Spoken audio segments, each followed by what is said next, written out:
Hi friends, I'm Janet Williams. We at Women of Grace are dedicated to the authentic Catholic spiritual formation of women. It is to this end that we offer you Grace Under Fire to expose the darkness of false spiritualities and contemporary trends. Hello, I'm Sue Brinkman, Director of New Age Research at Women of Grace. You know, tarot cards are enjoying a serious comeback these days. And after learning the facts about this so-called game, it can only make you wonder why. First of all, tarot cards are considered the most serious form of divination by cards. The practice of foretelling the future with a deck of tarot cards is also linked with magic, numerology, astrology, and other cults. Yikes! In the present day, tarot cards are used for both divination as well as to cultivate intuition and psychic ability. Practitioners believe that when laying out the cards, they're going to fall into positions that inevitably relate to the subject of the reading. Now, for those who aren't familiar with these cards, the typical tarot deck is comprised of 78 cards, and they're divided into major and minor arcana. The minor arcana is made up of 56 cards, which are divided into 4 suits: the pentacles, the wands, the cups, and the swords. And they're usually linked to the 4 elements of the earth: earth, air, water, and fire. The major arcana has 22 cards containing symbolic pictures such as the emperor, the tower, death, the devil, etc. These cards are said to represent the legends, myths, philosophies, religions, and magic beliefs of the human race.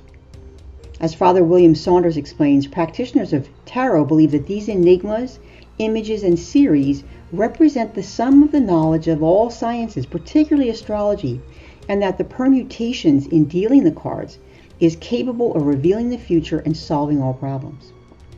Now, historically, tarot began as essentially a parlor game that originated from standard Italian playing cards.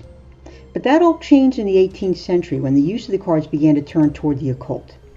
It was at this time that a French Huguenot pastor, his name was Antoine de Givolon, he was very active in Parisian Freemasonry circles, and he was in a French Masonic occult order, and he became an accomplished occult scholar.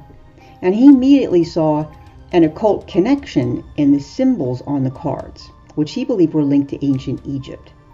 He published these speculations in 1781, and he suggested that the tarot be used as a method of divination. That was picked up by a fortune teller known only as Itea, and she picked up on the idea and published a book in 1783, and she detailed a methodology for tarot cartomancy. And the use of the cards for fortune telling, that continues now to this day. It was not until the 20th century that tarot was adopted by various New Age enthusiasts, neo-pagans, and fortune tellers, as well as people who were merely interested in using the deck for self-exploration. This made them enormously popular among millennials and youth. Al Parata, who is now the managing editor of The Stream, was one of those young people who got caught up in the tarot card rave. And he loved getting readings and giving readings. He owned a half dozen decks of the cards. And although he eventually figured out that the cards are ultimately a con job, he also learned the hard way that using them is an invitation to dark powers that none of us want hanging around. And he learned that lesson years ago at a Halloween party, where his friends convinced him to do tarot readings, even though he had already come to the conclusion that it was wrong to do that. He went along with it, but only if they would consider it to be a joke. He didn't want them to take it serious. Well, he said, the joke was on yours truly. The line of people wanted the real deal, and I delivered. The Holy Spirit started speaking to me and said, this is not yours to do. You are on the wrong side. And when he got that message from the Lord, it left him deeply disturbed. He said afterwards, the spiritual world is real, and there is a right side and a wrong side. And I knew that I knew. He says millennials and young people getting involved also need to understand the con artistry that's behind the cards, that they're relying upon for guidance and direction. After having read the book, studied the cards, practiced the trade, it became glaringly obvious how unreliable the cards are for divining anything, let alone the future. He said, first, you learn the basic meaning of each card. Then you learn each card's alternative meaning. Then you learn that the meaning, positive or negative, depends on whether the card is right side up or upside down. And then you learn that the meaning also depends on its relative position to the cards next to it.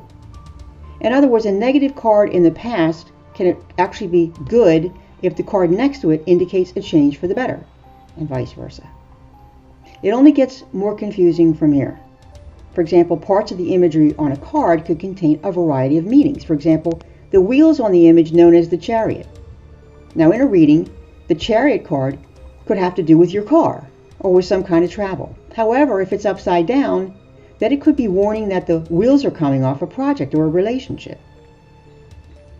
Perrotta has asked the obvious question, are you getting the idea yet? If not, he says, let me put it to you very simply. Any card at any time can mean anything. And if something can mean anything, it means nothing. As he so clearly explains, just knowing the history of the tarot cards should be enough to convince people to find something better to waste their time on.